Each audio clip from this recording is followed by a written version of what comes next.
Pemerintah Kota Banjarmasin mulai mewaspadai adanya serangan penyakit demam berdarah dengue dikarenakan sejak Juli 2022 kasus pasien DBD mencapai 30 kasus.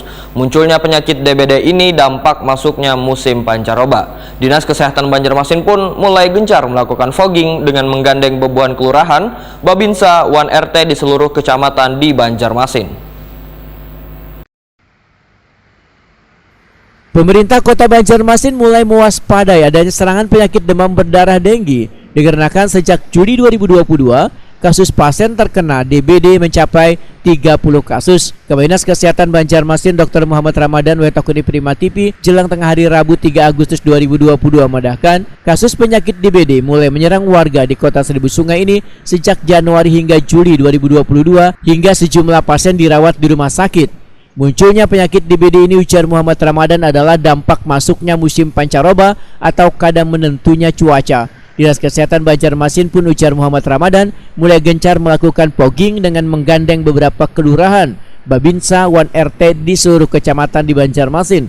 Melalui fogging atau pengasapan yang menyemburkan racun pembunuh nyamuk atau insektisida ini diharapkan bisa mengantisipasi warga yang terkena DBD. Muhammad Ramadan meminta warga untuk menggunakan kelambu atau pelindung wayah guring supaya kada tak ikut nyamuk, serta menerapkan 3M, yaitu menguras atau membersihkan wadah mandi, membersihkan wadah penampungan banyu yang sangat rawan menimbulkan jentik-jentik, atau membersihkan lingkungan serta wadah-wadah lainnya yang digunakan saban harinya.